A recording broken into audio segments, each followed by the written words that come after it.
Welcome to the 28th Massachusetts Company B. Today, we'll discuss soldier-added uniform modifications, specifically adding pockets to uniforms. Most of this information came from Michael Cunningham's two-part article, Federal Soldier Modifications of Civil War Issue Uniforms, Part 1, Jackets, Coats, Trousers, and Headgear, and Part 2, Is the Federal Issue Infantry Jacket a Civil War Myth? From the Journal of the Company of Military Historians. As in other conflicts, Civil War soldiers often modified their uniforms. A soldier's ability to modify their uniform depended on factors like leadership approval, sewing skills, or the availability of a unit tailor. These modifications including adjusting the uniform for fit, as the government only provided 4 sizes, cutting a hole in a blanket to make a poncho, lowering the collar on a frock, adding buttons to a sack coat, the common practice, especially in the West, of cutting out a sack coat and/or adding buttons, and the common practice of turning artillery, cavalry, and frock coats into infantry jackets. Trousers were also altered to improve fit and function. Interestingly, Cunningham's informed opinion is that all federal issue trousers came with side seam pockets, and those with what we now call mule ear pockets, also called frog ear or French pockets, were post-manufacture modification, perhaps a topic of future research. But what about the addition of pockets to a jacket or a coat?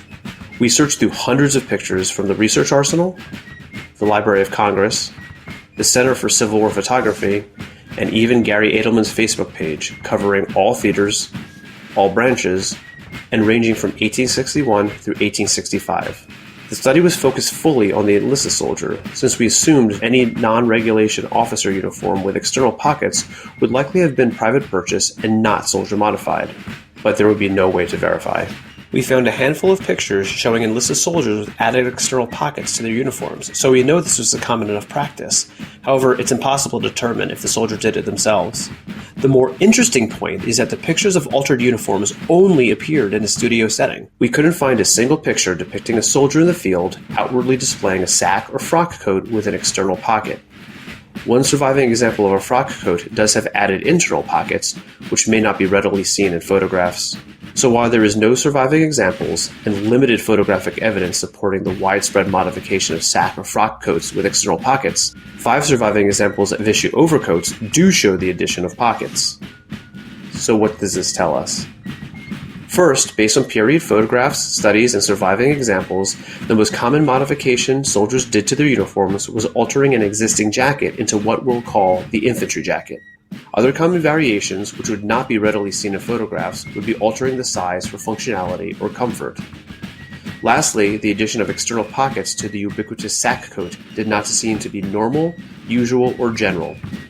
Thus, event uniform standards should note that while a few, if any, modifications may be acceptable, they should be limited in number, as they do not seem to be NUG for most units based on existing evidence. The exception may be overcoat pockets, based on surviving examples, and admittedly, pockets is something sorely missing from the overcoat. However, 5 overcoat examples out of the tens of thousands made is a painfully small sample size to make an assessment of the whole. We'll leave it up to you to decide. However, all that said, the modifications did happen, and surviving photographs only provide an infinitesimally small window into what happened during the 4 years of war. Thus, this video is meant to help you in this project, specifically the addition of pockets. Since women primarily did the sewing during this period, a soldier's own attempts were often rough. Thus, the pockets we make won't be as polished as those you would get from a top vendor. However, as these garments are expensive, we'll make them better than what a typical soldier could create, aiming to create the work of a novice unit tailor. The supplies we'll use are a needle, period correct thread from Wamba & White, beeswax, pins, various types of scissors, chalk markers in blue and white,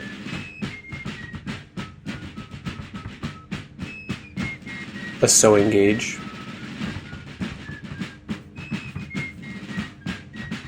a buttonhole cutter,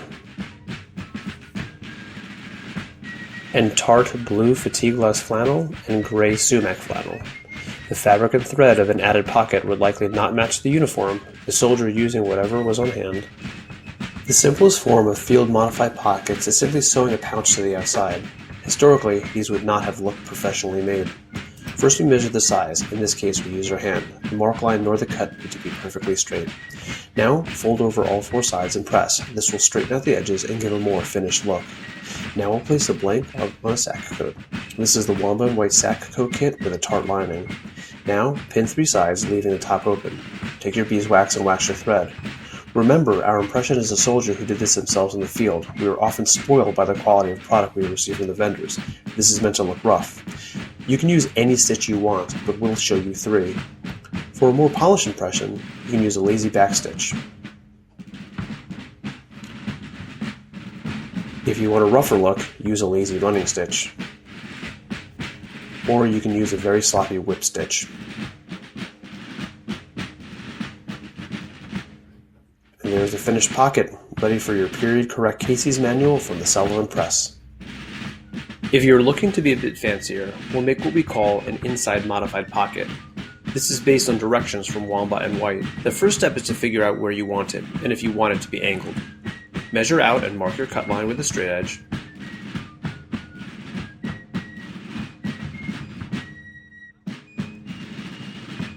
Now use your gauge to measure in 1/2 inch from the edge.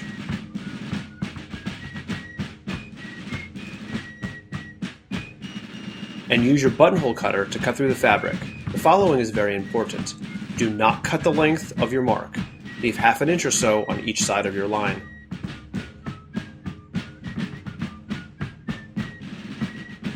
Once you have your straight cut 2 slits into each end, the length of your initial measurement. Once cut, set aside. Next, measure out the size of the pocket you want. We recommend putting your hand on the fabric and generally trace it. You'll need 2 identical bags. The bag should be as wide as your cut. Place the bags on the outside of your garment on either side of the cut, oriented away from each other. Pin in place. Using a tight running stitch or back stitch, sew all the way across your pocket. Fold down the top bag onto the bottom bag and press the crease. There will be excess and that's okay. Pin and then sew the bags together using a very tight running stitch or back stitch with a 1/4 inch offset from the edge. Once the bags are sewn together, press. Next, reach underneath and push the end tabs up through the opening.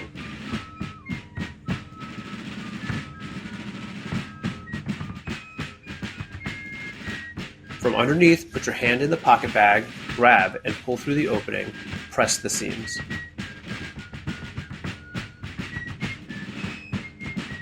Now start sewing the sides of your pocket with a buttonhole stitch.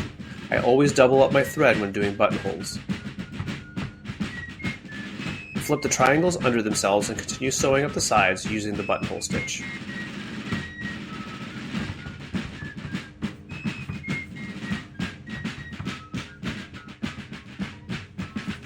Now top stitch the opening just underneath the cut line. A top stitch is merely a visible line of stitching sewn on the outside of the garment, and you can use any stitch you want. And that's it.